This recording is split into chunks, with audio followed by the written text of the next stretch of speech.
ये कहानी है संत राम जी की, उनके परिवार की, उनके रिश्तेदारों की। ये कहानी है जमीन के एक टुकड़े की, बंटवारे की, दो मुल्कों की। कहानी पुरानी है, मगर कहानी में एक अध्याय हाल ही में जुड़ा है। 60 साल बाद इन्हीं दिनों रावलपिंडी में चिट्टी हटिया में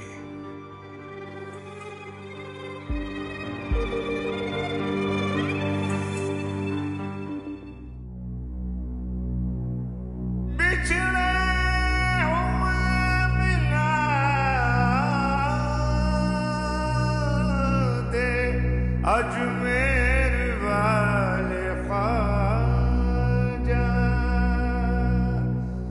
दामन में अब छुपा ले।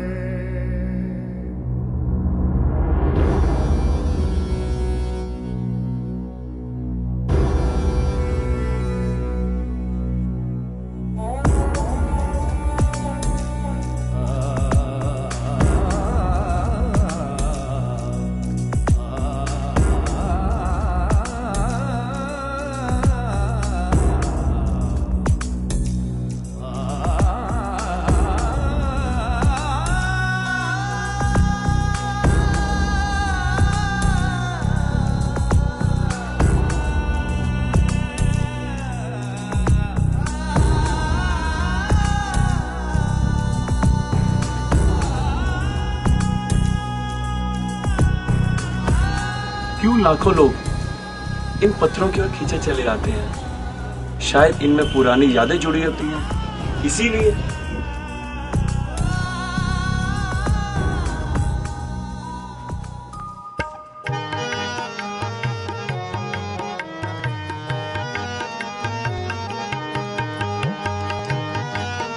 सत श्री अकाल जी, मैं बिट्टू हूं, बिट्टू सौंधी।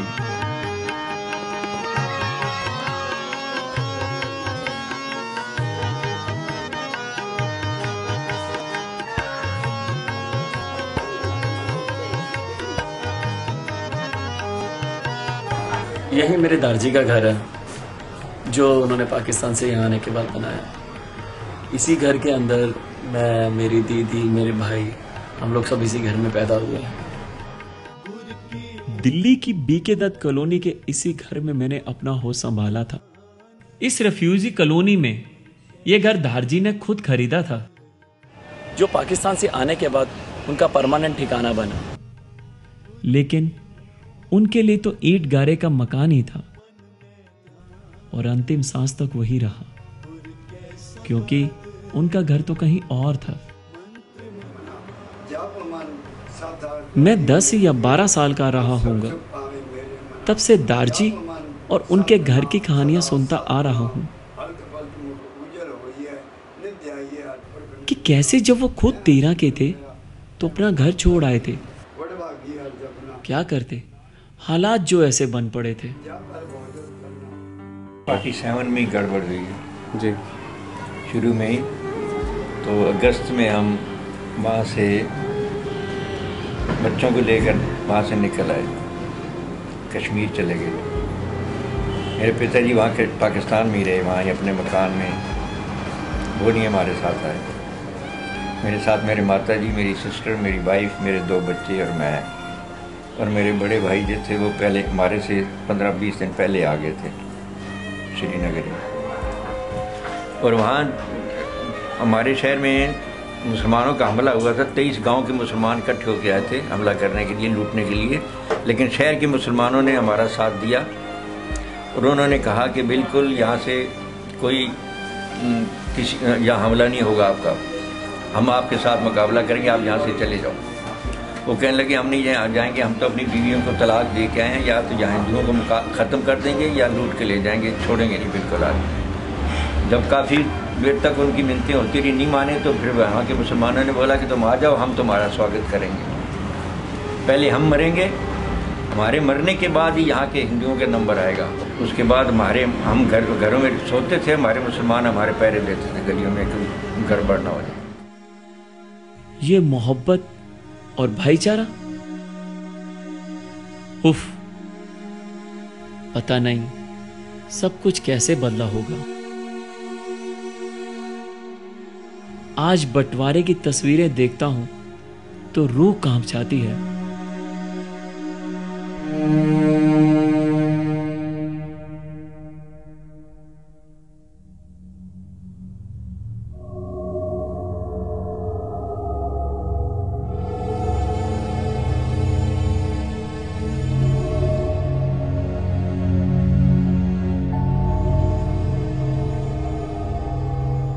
कितना भयानक और दहशत भरा मंजर था।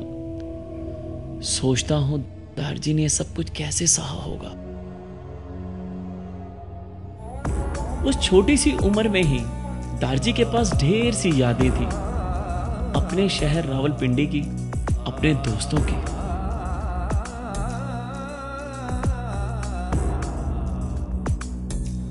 याद मोहम्मद, गुलाम मोहम्मद, नूर मोहम्मद, ये सारे दोस्त यार थे, साथ पढ़ते थे। अब कईयों के नाम तो फिर भूल भी जाते हैं। हमारे पिताजी के दोस्त थे मुसलमान ही ज़्यादातर। चौधरी नूर मोहम्मद वहाँ का, जो उनके घर में मीट वगैरह नहीं बनता था। मुसलमान थे लेकिन मीट नहीं बनता था उनके घर में। जो कोई भी शादी हो, गमी हो, कुछ हो, वो पंडित से मुहूर्त निकलवा के अपना कारोबार करते थे। शादियों में आना जाना हमारा होता था तो वो हिंदुओं वाली रोटी हलवाई लगा के बनवाते थे कि दावत ज़रूर खाएं। और उनकी हमारी शादियाँ होती थी, वो लोग दावत में आते थे। देना लेना सब परिवारों में था। मुसलमान अपने शहर वालों ने लूट पुट नहीं की, ये बाहर वाले जो लोग आए हैं उन्होंने लूट पुट की। शहर वाले लोगों ने उनको बचाया, जैसे हमें बुरके डाल के अपनी जगह में छोड़ गए कि तुम इस इलाके में रहो, यहाँ आप तुम सेफ हो। बिल्कुल जो मुसलमान थे वो उन्होंने अपनी बेटियों जैसा लोगों को समझा, बहुओं जैसा समझा। लेकिन जो बाहर वाले कबाली लोग गए, इन्होंने मार तोड़। सब कुछ ठीक था, तब कहां गड़बड़ हुई? क्यों ट्रेनों और बसों में सिर्फ लाशें सफर करती थी उन दिनों? जमीन के टुकड़े पर खींची गई एक लकीर की देन थी ये शायद। और हमारे जो बाहर एरिए में जो गांव में लोग थे हिंदू, उनको वो लूटते थे, मारते थे, कत्ल करते थे। तो वो वहाँ से जो मिलिट्री गवर्नमेंट की गई, यहाँ से हिंदू मिलिट्री गई हिंदुस्तान से, तो उन्होंने निकाल के लाते थे। वो हमारे शहर में आते रहते थे, 2-2 दिन 4-4 दिन वहाँ ही उनका लंगर चलता था शहर वालों की तरफ से, उनका खाने पीने का इंतज़ाम। फिर उनको वहाँ कैंप था पंजा साहब के पास, तो वहाँ कैंप में मिलिट्री का कैंप था, उसमें वहाँ रखते थे। फिर उसके बाद वहाँ से फिर हिंदुस्तान में भेजते थे। लेकिन हमारे शहर में कभी किसी को कुछ नहीं हुआ। मेरे पिताजी को उन्होंने नहीं आने दिया कि इनके दोस्त था मुसलमान, उसने कहा कि लड़के की शादी है और बाप घर से चला जाए, ये नहीं आएंगे, ये मेरे साथ ही रहेंगे यहाँ, और जब ये जाएंगे इनके बाल भी बीका नहीं होगा, मैं इनको वापस भेजूंगा तेरे पास। फिर आए पिताजी? पिताजी आए, बिल्कुल। कब? ये 47 में ही आए, लेकिन आए हमारे बाद में। और उन परिवारों ने छोड़ा, उनकी व्यवस्था की?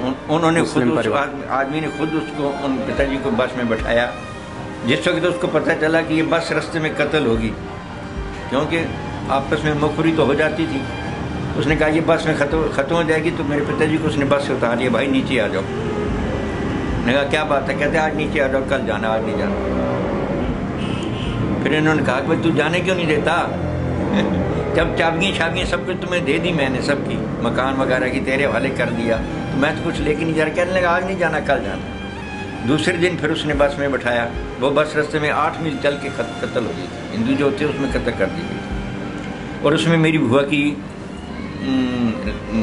बुआ समझो लगती थी, मेरे पिताजी की बुआ की लड़की थी, बुआ ही लगती थी वो भी कत्ल हुई। उसके साथ नौकर कत्ल हुआ, और कई 3-4 और परिवार आदमी थे, हिंदू थे, जो वो कत्ल हुए। लेकिन मेरे पिताजी को उसने उतार लिया था। उसने शोर नहीं मचाया, क्योंकि अगर शोर मचाया तो गड़बड़ हो जाएगी। तो दूसरे दिन उनको भेजा था। और इनकी जाते हुए कहने लगा कि भाई मेरे को निशानी दे दो। चाचा ने कहा भाई निशानी क्या, तेरे पास चाबियाँ सभी दे जा रहा हूँ, और निशानी क्या चाहिए? कहता ऐसे नहीं, अपनी सिर की पगड़ी उतार के मेरे सिर पे रख लो, ये मेरे जब तक मैं जिंदा हूँ मेरे पास रहे। संत राम जी मेरे दादाजी थे, पगड़ी लगाए, मूछों वाले, रौबीले। कहते हैं जब बग्गी पे निकलते थे तो पूरा शहर उन्हें देखा करता था। उनका शराब का कारोबार था, अपनी भट्टियां थी डिंगी खुई में। नहीं, हमारा आना जाना जरूर था, क्योंकि अच्छा। शांति वहाँ थी जी तेरी बुआ, जी। शांति के लिए हम जाते थे, क्योंकि उसके साथ मोती बाजार था, जो लेडीज का बाजार है उसमें जेंट्स नहीं जाते थे।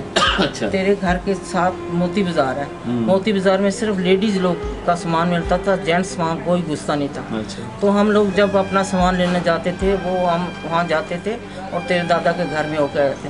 तेरे चाचा, पापा के चाचा को मैंने देखा, चाची को मैंने देखा, दादा को मैंने देखा, क्योंकि वो बिल्लू के लिए आते थे, कभी 2 रुपए, कभी 4 रुपए, कभी 5 रुपए दे जाते थे। अच्छा, तो इन्हों के घर आमने सामने है कैसे? बिल्कुल चाचा जी का ते दादा ना, जी एक ही घर में रहते थे सारे। अच्छा, सारा एक एक ही हवेली से। घर में, एक ही हवेली जो है बहुत बड़ी थी, ऊपर था, अच्छा वो वहाँ ही रहते थे सारी फैमिली। अच्छा सारी फैमिली, हम लोग भी जाते थे, वहाँ ही जाते थे। अच्छा दादा का जड़ा काम में उस वक्त पता नहीं शराब के ठेके थे। मैंने तो दादाजी को बुजुर्ग देखे हैं। अच्छा अच्छा अच्छा।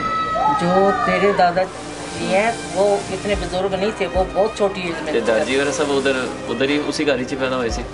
दादी डिंगी कोई और चिट्टी हटियां। चिट्टी हटियां। हाँ, उत्थे तेरी बुआ भी और तेरे दादी भी उत्थे पैदा हुए।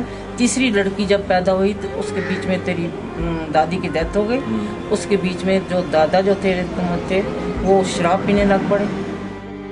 और दारजी मेरे पापा, वो कैसे पाकिस्तान से निकले? तेरे पापा के बीच में यहाँ छाती में, यहाँ इस जगह में एक छोटा सा फोड़ा हो गया था, इसको रखना नहीं चाहती थी। उसने कहा कि इनको मामी के घर में भेजो, इसलिए ये मेरे पास था। तेरा दादा और पापा जी तेरे, ये मेरे को रहता। मेरे से होते होते इनका फतेह जंग से ज़्यादा प्यार हो गया। डैडी जो हैं उनके चाचा रहते थे, वो सियालकोट में गवर्नमेंट के नौकर थे, उनके पास इनके पापा गए हुए थे। वो अपना जो उनको पता चल गया वो चेंज हो गए, वो चले गए। उनको कहा कि हमारा सामान किश्तियों के रास्ते लेके तुम आ जाना। इनके पापा को बोला, इनके पापा जो है पकड़े गए, क्योंकि पाकिस्तान बन चुका था पहले। वो पकड़े गए, वो आ नहीं सके, वो रह गए वहाँ पे।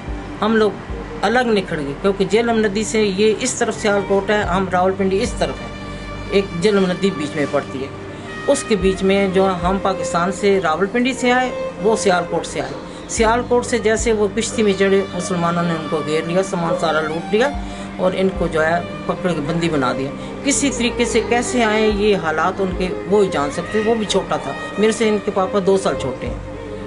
तो उस वक़्त वो हिंदू थे, सरदार जी नहीं थे बने हुए, तो वो हिंदू थे। वो जैसे पकड़ा, वो किसी तरीके छुप छुपाए के किसी तरीके से काफिले के साथ निकल आए। ये नहीं मालूम कि किस तरीके से आए, क्योंकि हम उस वक़्त बच्चों से पूछते नहीं थे कि इतनी दर्द भरी स्टोरी थी। दारजी अक्सर ये भी कहते थे कि मेरे को पंजा साहिब गुरुद्वारे के बहाने ही पाकिस्तान भेज दो, मैं एक बार अपना घर ही देखाऊं। लेकिन दोनों मुल्कों के संबंधों में आते उतार चढ़ाव ने उन्हें कभी ये मौका ही नहीं दिया।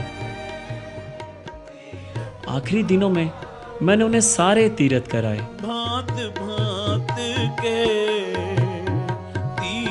लेकिन उनका असली तीरथ तो सरहद पार था, जो वे कभी कर ना पाए।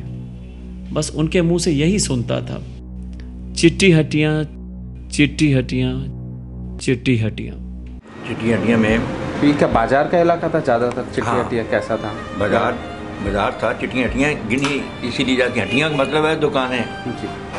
हटियां, उस एरिया का नाम ही चिट्टी हटियां पड़ा हुआ था। दारजी नहीं रहे।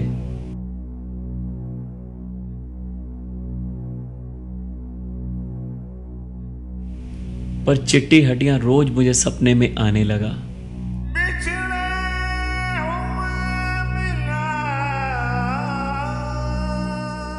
मानो कभी मैं खुद वहां रहा था।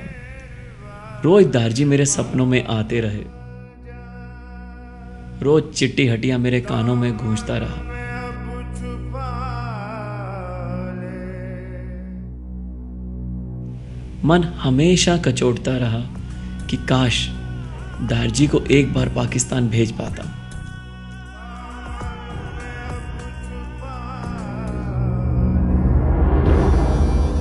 कुछ साल यूं ही गुजर गए कि एक दिन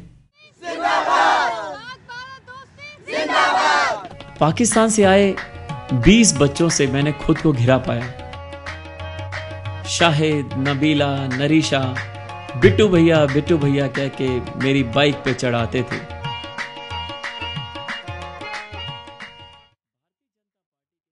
जो सांप्रदायिक बीज मेरे भीतर भी पनपने लगे थे, इन बच्चों ने उन्हें निकाल फेंका। पाकिस्तान, दारजी और चिट्टी हड्डियां की यादें फिर ताजा हो आईं। लगा कि शायद दारजी का सपना मैं पूरा कर सकता हूं। मैंने अपना पासपोर्ट टटोला।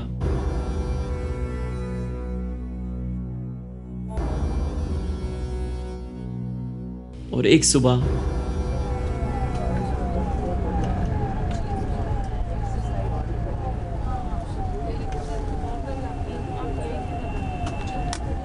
साथ चल रहे पुलिस के एस्कॉर्ट से जाहिर है कि दो मुल्कों के बीच की यह यात्रा कोई आम यात्रा नहीं है। पाकिस्तान बस चंद घंटे दूर है। पता नहीं दारजी का घर अब वहां होगा भी या नहीं। अगर होगा तो क्या मैं वहां तक पहुंच पाऊंगा?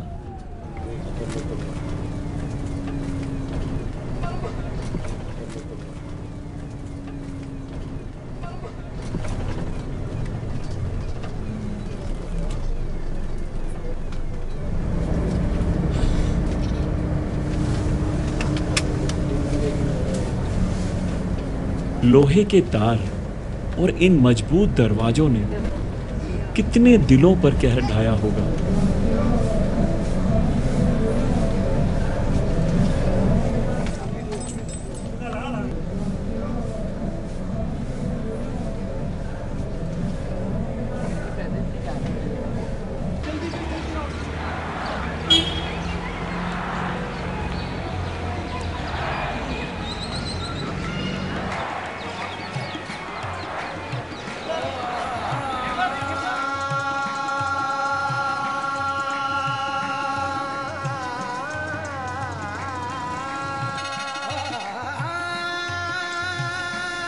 कुछ दिन लाहौर में पड़ाव डाला। यहां अलग अलग तरह के लोगों से मिले।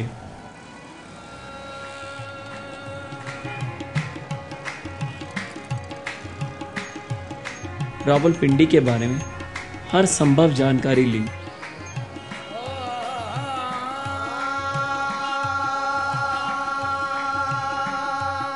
मुश्ताक, फराहा, नुसरत, निदा, सैयद साहब और दी पापा,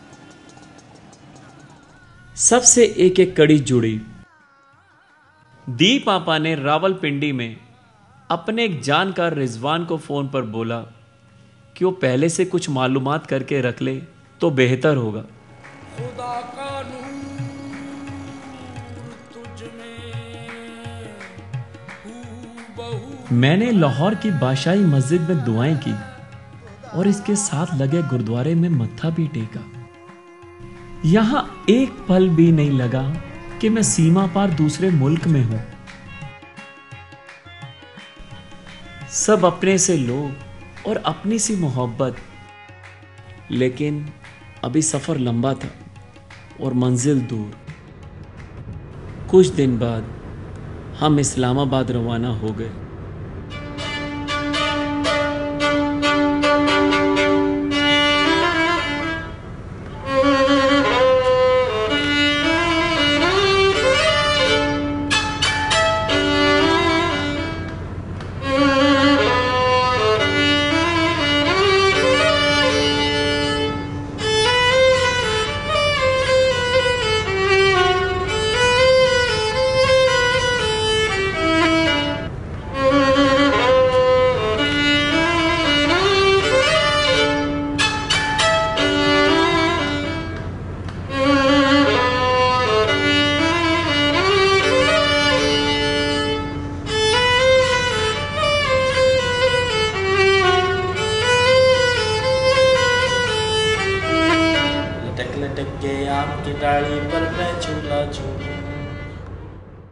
इस्लामाबाद और पुराने रावलपिंडी में कोई संबंध बना पाना मुश्किल काम था,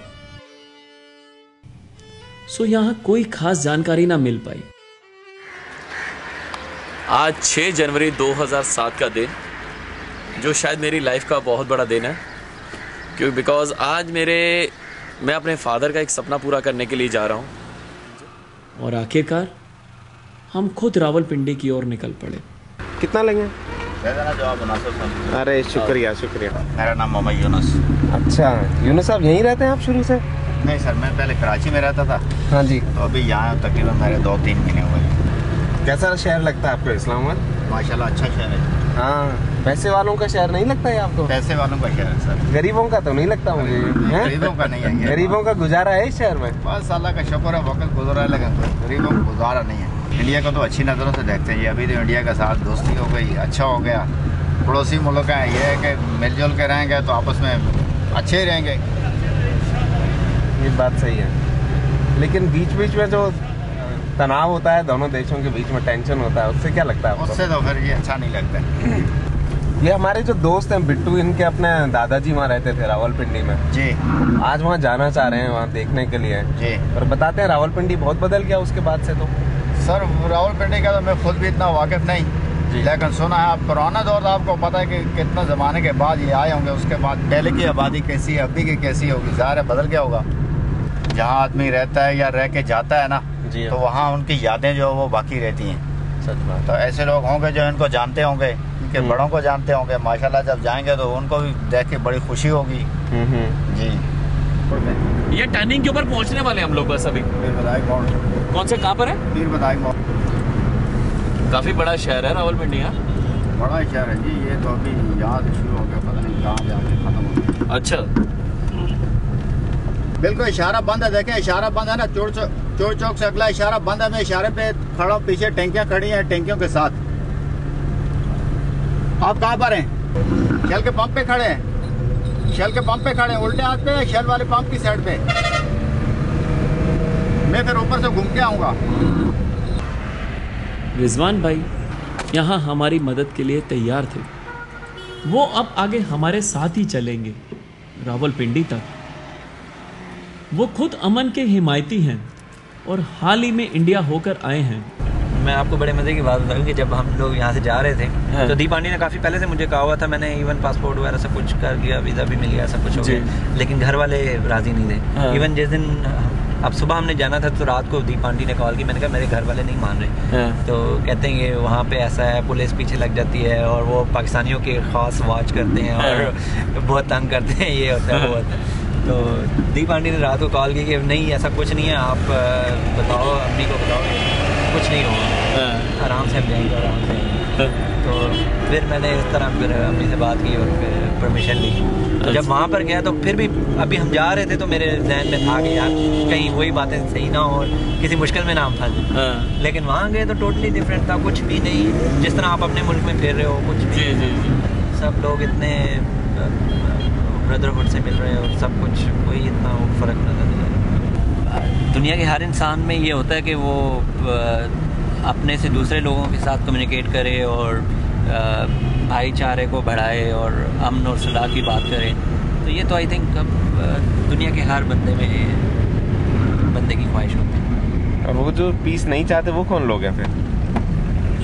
आई थिंक अब ये डिपेंड करता है कि उनके जहन को किस तरह से ब्रेन वॉश किया हुआ है या क्या उनके जहन की नेचर है।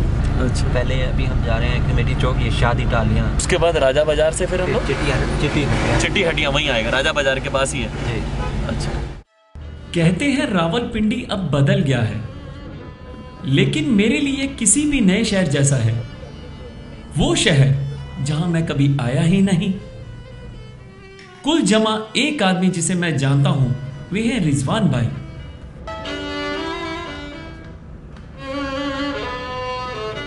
राजा बाजार, डिंगी खुई, शादी टालियां, सब वो नाम थे जिन्हें अक्सर मैं दारजी से सुना करता था, लेकिन उन शब्दों और इन दृश्यों में कोई भी तालमेल बिठाना कतई मुश्किल काम है।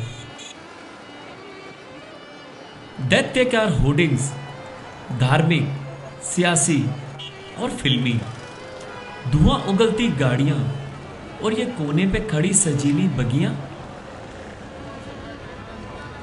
धूप में सुस्ताते लोग, मारुति 800 जैसी दिखने वाली टैक्सियां,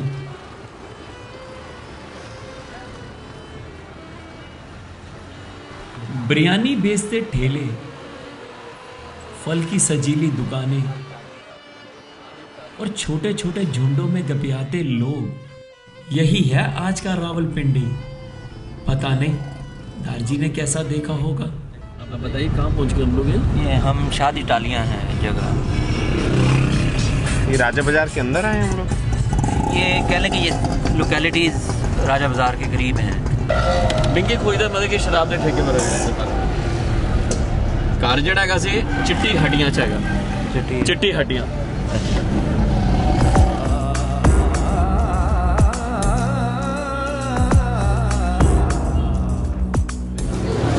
मेरे दादा जी का नाम संतराम है। संतराम उन्होंने शराब के ठेके वगैरह होंगे से डिंगी कोई हाँ जी शराब। हाँ जी हाँ जी हाँ जी लाला संतराम कहते हैं।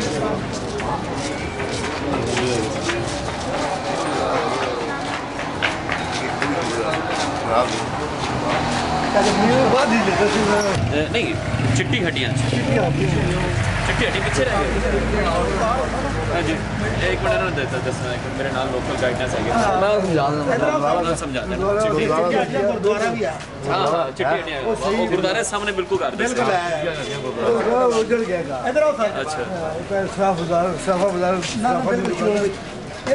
हाँ जी हाँ जी कमेटी चौक पार हो ना राजा बाजार रोड से जाके अगे पहला मोड़ अंदर सजे आते चिट्ठी हड्डियां किसी को पूछ गुरुद्वारा भी उठे मेन टकरती हुई पता लग गई। एड्रेस तो कहते कि उससे एड्रेस उनसे कुछ होता नहीं है मेरे नाम तो पता लग सकता। शराब के ठेके पे रहेगा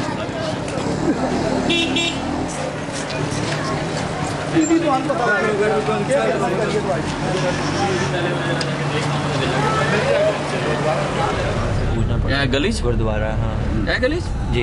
कड़ी जगह आ गई? ये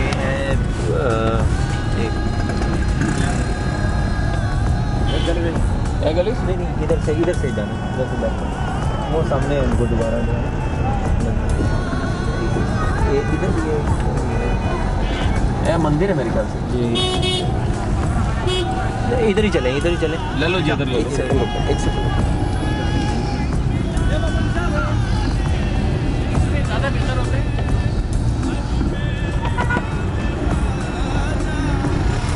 जो पता मेरे पास है वो मुझे घर ले जाने के लिए काफी नहीं।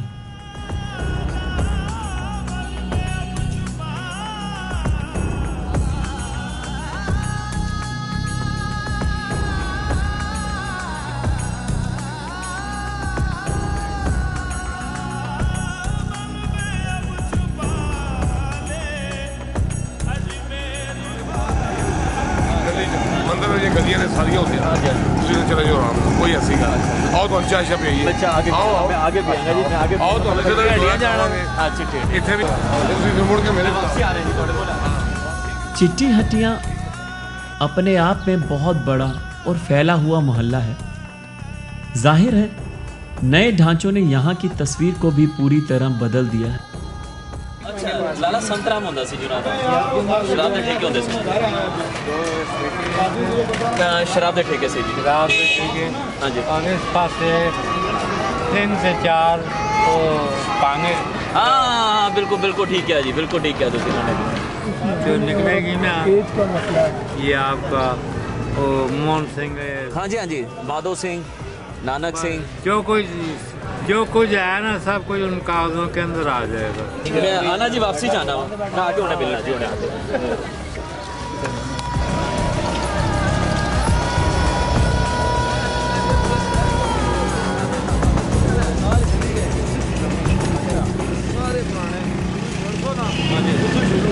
सारे पुराने चिट्टी हड्डियां गुरुद्वारा की तरफ हैं गुरुद्वारा। हाँ बिल्कुल सामने कोने सीधी गली जा रही है। ठीक है, पोस्टर देख लो। अच्छा चलो मैं होके आना मकान है। मैं हुणे होके आना ठीक है सर आओ। ਹੁਣ ਇਸ ਤਰ੍ਹਾਂ मन लग रहा है कि मैं शायद जिन्हों ने मैं दसिया कि हमने आगे हैगा बिकॉज मैं काफ़ी लोगों ने गल की और मेरे हिसाब नाल जिस तरह मतलब यह कह सकते हैं इतने भी बहुत अच्छे लोग है मतलब आप देख सकते हैं मतलब कि मैं बयान नहीं कर सकता कितने अच्छे लोगों से मैं मिला और बेचारे उठ के मेरे साथ चल के आ रहे हैं कि चाय पानी कुछ तो पी के जाओ। मैं कह जी मैं जब तक पहले घर नहीं देखूंगा तब तक कुछ नहीं।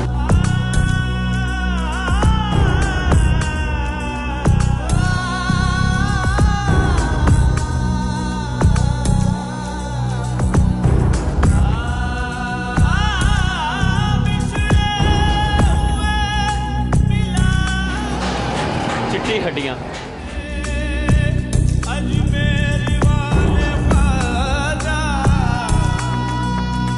दारजी के घर के बारे में तो मैं कुछ नहीं जानता, ना उसकी ऊंचाई, ना उसका रंग और ना उसका डिजाइन।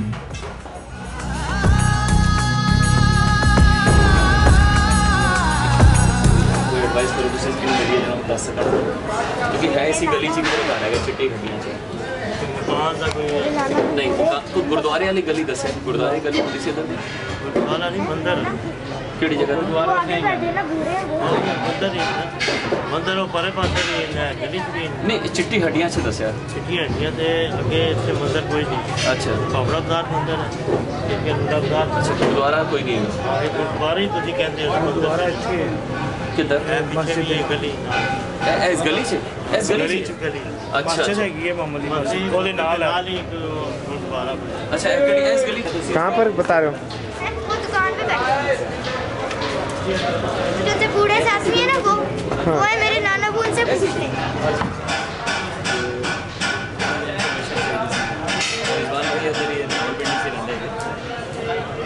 मकान नंबर याद नहीं। मकान नंबर तो उस टाइम होते ही नहीं थे जी, नाम से ही सब चलते थे। उस टाइम तो मेरे मकान नंबर किसी को याद नहीं नंबर। हाँ खासकर चिट्टी हड्डियाँ। आपको मलक नियामत है कहाँ पर जी? इस गली में। अच्छा जी 2 मंजिला मकान है, आगे गली आएगी। हाँ जी तो ये इधर वाला मकान जो है मलक नियामत का। मलिक नियामत अच्छा जी वो यहाँ के रहने वाले। अच्छा जी अच्छा जी इनके वालिद इसमें कॉर्पोरेशन में भी रहे हैं। अच्छा कमेटी में जी जी जी वो आपको कुछ बता सकते। इधर कोई पार्क नहीं होता सिर्फ पार्क हाँ जी पार्क के क्या होता था मस्जिद के पास। अच्छा तो जनाब कह रहे गुरुद्वारा भी केले वाली मस्जिद कहलाती है। केले वाली मस्जिद यहाँ दिल में जो उत्साह था वो अब फीका पड़ता जा रहा है। वो भाई आ रहे वो सामने। अच्छा वो पर हर एक कोशिश के बाद यहाँ के कुछ और लोग मेरे साथ हो लेते हैं और मुझे लगता है कि शायद अब कुछ पता लग जाए।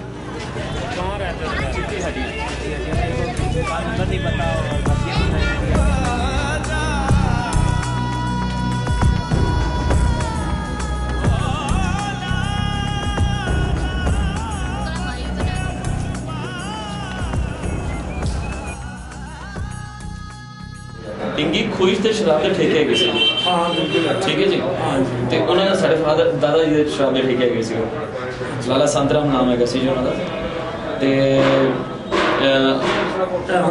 चिट्टी हड्डियां नहीं मजे अंदर ही आया जी गड्डी अंदर लगाई थी तो पूछते ना कि चिट्टी हड्डियां अंदर हैगा सी इधर आ गए। इंडिया में बस एक बाऊजी ही हैं जो अब कुछ मदद कर सकते हैं। सुभाष जी आए थे किवें हार्ट अटैक ना।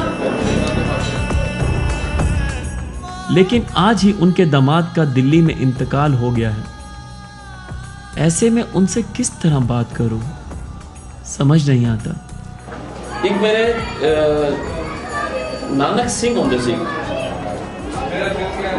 सामने घर सी नानक सिंह केड़ा वो जगह कलेजी दे बारे बड़ी फैमिली आई जाने ना केड़ा वाला ए सामने वाला हां ए घर सी नानक सिंह जी दा हां ए हकीम जी ने लिया सी बाहर हकीम जी मशहूर से सारा हाथा सी। अच्छा ਤੇ ਇਹ ਵਾਲਾ ਘਰ ਨਾਨਕ ਸਿੰਘ ਜੀ ਸੀ ਸਾਰਾ ਇਹ ਸਾਰਾ ਹਿੱਸਾ ਉਹਨਾਂ ਦਾ ਸੀ ਨਾਲ ਉਹ ਇੱਥੇ ਹਕੀਮ ਜੀ ਉਹ ਵੀ ਤੇ ਬਸ ਉਹ ਨਾਲ ਨਾਲ ਨਹੀਂ ਰਹਿ ਗਏ ਸੀ ਸਾਰੇ ਘਰ ਨਾਲ ਨਾਲ ਹਿੱਸਾ ਨਾਲ ठोस जानकारी अब भी नहीं मिल रही है। इस नई पीढ़ी में कौन संत राम जी को जानेगा। बंटवारे को 60 साल हो चुके हैं। अब तो दारजी की पीढ़ी भी खत्म होने लगी है। चंद और साल बाद बंटवारे की यादें सिर्फ तस्वीरों में सिमट के रह जाएंगी, ऐसा ही लगता है।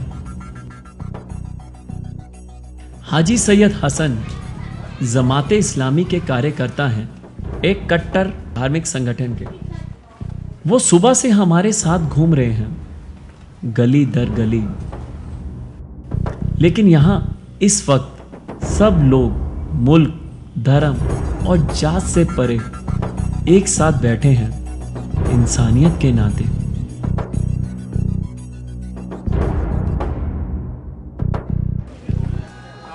लगता है मकान अब शायद ही मिले, पर मेरे लिए यही काफी है कि मैं चिट्टी हटिया तक जा पाया, इस मोहल्ले को करीब से देख पाया।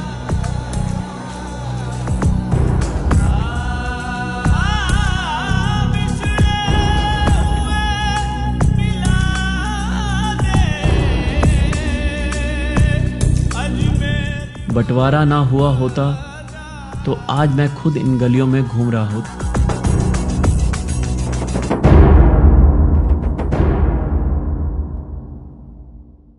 हाजी भाई कहते हैं एक पीर है जो शायद कुछ बता सकते हैं। चलो चलकर देखते हैं।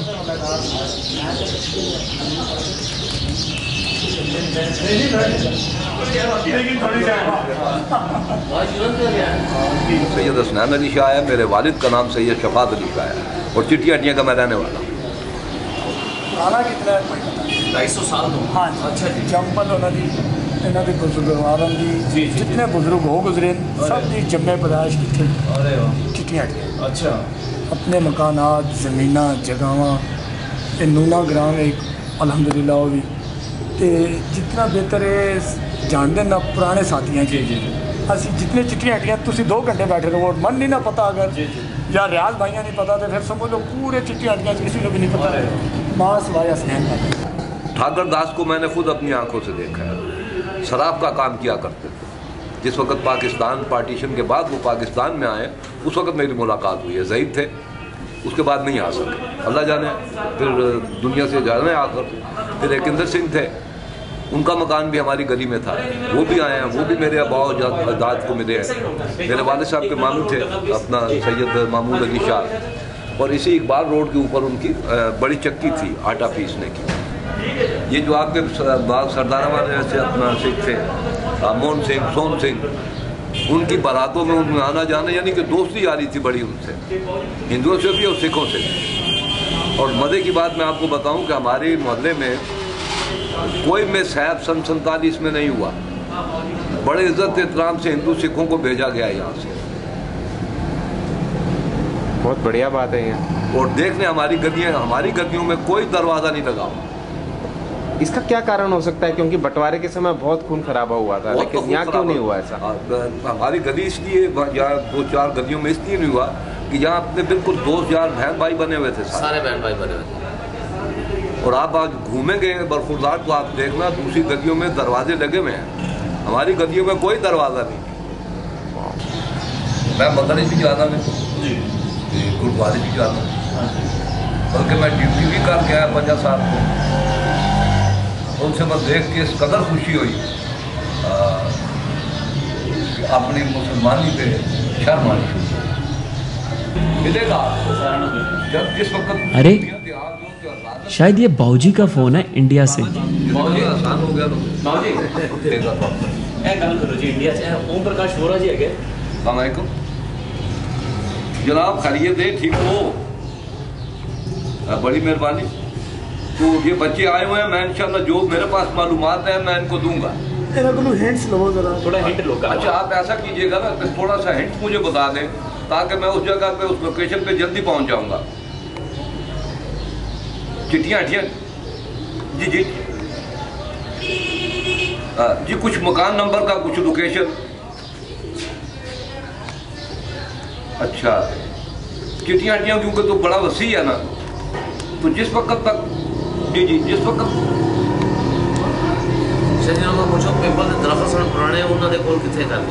नहीं चिट्ठियाँ हट्टियाँ में ये जो था ना 2 दरख्त थे पीपल के बड़े बाजार के अंदर ही खूह सी जरा अच्छा पीपल के सामने मकान था वो चिट्टा मकान में बनता है। हाँ पीपल के सामने ही था। यहाँ जो अपना एक कुआं था वो तो आपने देखा हुआ है ना चिट्ठियाँ हट्टियाँ में जो कुआं था जहाँ 2 चरखड़ियाँ लगी हुई थी आगे पीछे, वो अपना सिखों ने बनवाया था। सुर्ख इनका बड़ा मजेदार आज तो वो नहीं है कुआं तो ना ही पीपल है पीपल के सामने मकान आप बता रहे हैं। ठीक है मैं बता देता हूँ जी बड़ी मेहरबानी अब बात कीजिएगा। वो पुराना ही है और जाके थोड़ी जी उन्होंने उत्ते लेटर वगैरह बनाए ने पुराना हो गया लेकिन उस दिन नाल मकान सी ये पहले इकट्ठे 3 मकान इकट्ठे सन बाद जो पार्टीशन हो गई। हाँ 2 मकान इकट्ठे थे मतलब दसा ना मैं 2 जोड़ा मकान है इकट्ठा से पूरा बिल्कुल एक ही डिजाइन है। हाँ एक ही डिजाइन है तले उन्होंने 3 दुकाना सन। हाँ को शराब ठेका भी से थले नहीं थले ठेका नहीं सी थले ना नाली जगह ने ठेका सी। अच्छा जिथे वो बड़ी बिल्डिंग बन गई ना जी वो ठेका जड़ा मैं तुम दसा सी कि इतने शराब का ठेका। अच्छा जेड़ा ट्यूबवेल लगे ऐसी ए खूह है ऐसी खूह सी पुराना सिखों ने बनवाया सी। अच्छा यानी कि बेजी थड़ी बनी साइड में उसके 2 सीढ़ियां सर यानी कि एक फ्रंट तो चढ़ती थी तो एक बैक तो 2 सीढ़ियां चढ़ी। अच्छा बैक साइड तो बेहतरीन नफीस खूह बने मैं खुद देख के आया। पीर बाबा और बाऊजी की बातचीत के बाद लगता है अब वो घड़ी दूर नहीं जब दारजी का 60 साल पुराना सपना पूरा होगा। उस मोहल्ले में उस घर में वापस कदम रखने का।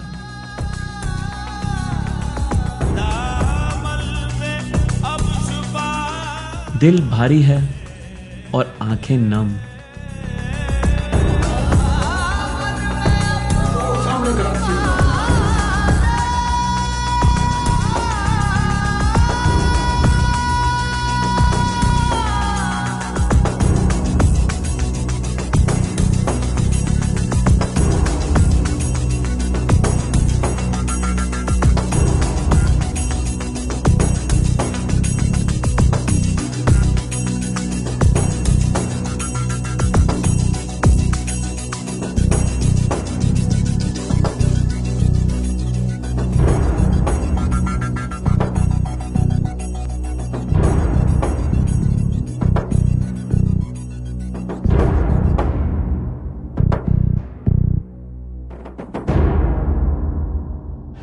मेरे को अभी भी पता चला है कि जो देखो मैं ये कहता हूँ क्या चीज़ें होती हैं। थोड़ी देर पहले हम लोग इसी की पिक्चर बना रहे थे कि ये पुराना स्ट्रक्चर हमें नज़र आया था और मेरे को अभी भी पता लगा कि मेरा घर भी यही था। मेरे फादर साहब मेरे जो जिनको मैं अपने दारजी बोलता था तो मेरे इस घर के अंदर ही पैदा हुआ था। ये दोनों घर जो जोड़ा है ये जोड़ा हमारे डैडी साहब का होता दारजी का होता था और इसका आज भी इस चीज़ की मैं एक निशानी देख रहा हूँ जिसके ऊपर आज भी ओम का एक निशान लगा हुआ है। आज जैसे बताया गया वैसे का वैसा निशान आज भी वैसे ही है।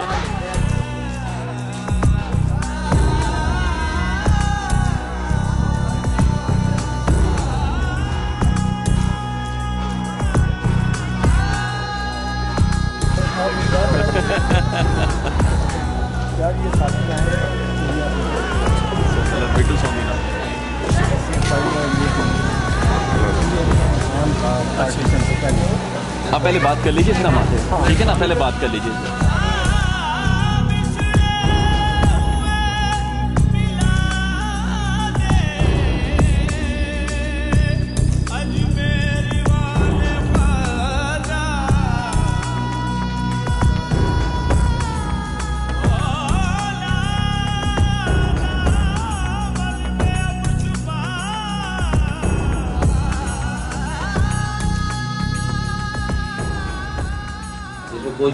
मैं दिल्ली से हूँ, मेरा नाम पीटर सोंदी है। अच्छा अच्छा अच्छा अच्छा। तो हमारे फादर साहब काल हो गया उनका।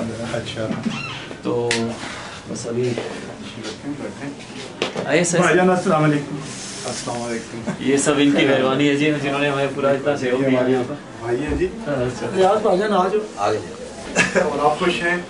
आपका अपना घर है आप भी आपका अपना घर है, आप हमारे मेहमान हैं, कोई ऐसी बात नहीं है। तो मैंने ऐसे कुछ पढ़ा ना कि जिस वक्त मैंने 1984 में मैंने ये मकान लिया था। 1984 में? 84 में। अच्छा जी। पहले यहाँ पे भैया जी, ये मेरे लोकल यहाँ पर रावलपिंडी में रहते हैं। अच्छा। तो इन बेचारों के काफी हमारी मदद की यहाँ पर आने पहुँचने में। अच्छा अच्छा। तो वो आर्मी में सूबेदार थे। अच्छा, जिनसे आपने लिया था? जी। तो वो फौत हो गए थे, उनके बेटे थे और बेटियां थी उनकी। फिर वो कराची शिफ्ट हो गए, उनके बेटे बहुत लायक थे, वो कोई इंजीनियर वगैरह थे, तो वो इस मकान को छोड़ के तो चले गए। अच्छा। जिनसे हमने लिया था। मेरे ख्याल में 47 में शायद वो सूबेदार साहब ने ये मकान जो है ना वो खरीदा था। अच्छा अच्छा। तो उसके बाद वो चले गए। फिर मुझे मेरी शादी हुई 83 में, मुझे मकान की जरूरत थी, तो ये फ्लैट फिर मुझे यहाँ पे जो है ना। अच्छा अच्छा। माशाल्लाह। अच्छा, अब आज़ादी से पहले आपके बुजुर्ग थे? हाँ जी, मेरे बुजुर्ग से जी, मेरे दादाजी है कैसे जी। दादाजी लाला संतराम है कैसे जी। अच्छा अच्छा। ਇਹਨਾਂ ਦੇ ਇੱਥੇ ਸ਼ਰਾਬ ਦੇ ਠੇਕੇ ਹੁੰਦੇ ਸੀ ਜੀ ਇੱਥੇ। अच्छा। शराब दी भट्टियां और उधर से ਹੁੰਦਾ ਸੀ। तो ये मेरे फादर का जन्म इस घर में हुआ था जी। अच्छा अच्छा अच्छा। ये मुझे बहुत पसंद आया था जी। अभी भी ये अगर ये हटाया जाए तो उनकी नीचे जो टाइलें लगी हुई हैं ना, वही है, वो असल टाइलें हैं और उसका जो है वो रंग खराब नहीं हुआ। ये लकड़ी देखे ना इसकी, यानी बिल्कुल बिल्कुल पोजीशन। अच्छा, इसको आज भी वैसा ही है जैसा पहले था?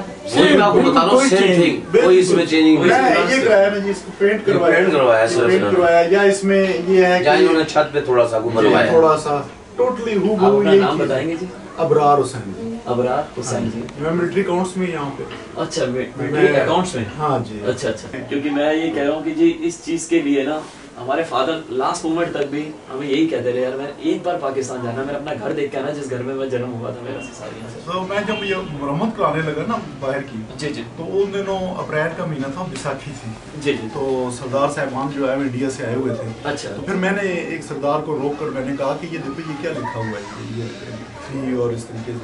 उसने कहा कि ये ओम लिखा हुआ है, ये अल्लाह का नाम है, खुदा का नाम है। तो मैं बात ये कर रहा था कि ये जो यहाँ 3 दुकानें हैं, इसके ऊपर कोई आपके बुजुर्गों ने कोई ऐसा कोई मटेरियल इस्तेमाल किया है सफ़ेद रंग का कि वो आज तक है। अच्छा। अभी भी आप वो देखें ना तो उसमें से वो सफ़ेदी आपको नजर आएगी। ये बाहर भी सफ़ेद था, ये मुझसे गलती हो गई, मैंने इस पे दूसरा रंग करवा दिया। अच्छा। तो मोहल्ले वाले आए और मोहल्ले वाले उन्होंने मुझे कहा कि भाई आपने तो बहुत ज्यादती की, आप हमसे पूछ लेते निशानी खत्म कि ये आपने सफ़ेद रंग। मैंने कहा इसमें कोई बात नहीं है, मैं इंशाल्लाह इस पे ऐसा सफ़ेद रंग करवाऊंगा कि जो बाद में पी रहे। अब ना तो ओम का वो निशान मिटवाया मैंने, बिल्कुल उसी तरीके से है, वो बिल्कुल उसी तरीके से कायम है। तो अब पता नहीं आपके बुजुर्गों ने क्या चीज यहाँ पे और टाइलें आप देखें, आए ना मैं आपको दिखाऊं। अच्छा, ये हर जगह पे ना मुख्तलिफ है, ये आप देखें ना। अच्छा। ये टोटली मुख्तलिफ है, निशान है। इसके ऊपर पूरे मोहल्ले का नाम है जी हाँ।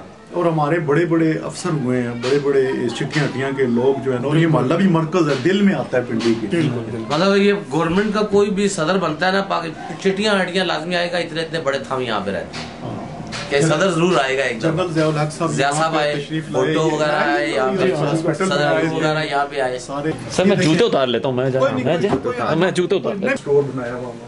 अच्छा, ये स्टोर में इस्तेमाल होता है हमारे। बारिश का, धूप का मुकम्मल मजा जो है ना, जी जी जी, वो लेते हैं। टोटली ये सारा देख लें कि ये उस तरीके से ही बना हुआ है। बिल्कुल है, आप खिड़की खोले तो बिल्कुल पूरा शहर नजर आता है आपको, पूरा मोहल्ला, सारे एक एक चीज आपको वहाँ पे जो है ना। अच्छा, ये भी बात हो कोई सिलसिला किया तमाम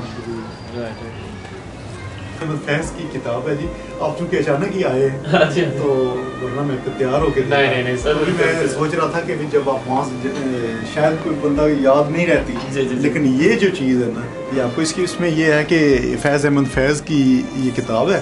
मुझसे पहली सी मोहब्बत मेरे महबूब नवा, मुझसे पहली सी मोहब्बत मेरी महबूब नवा, मैंने समझा था कि तू है तो दरख्शां है हयात, तेरा गम है तो गमे दहर का झगड़ा क्या है, तेरी सूरत से है आलम में बहारों को सवार, तेरी आंखों के सिवा दुनिया में रखा गया है, तू जो मिल जाए तो तकदीर नगू हो जाए। वाह वाह, बहुत ये आपको याद दिलाएगी। शुक्रिया जी, शुक्रिया जी, याद दिलाएगी। शुक्रिया जी।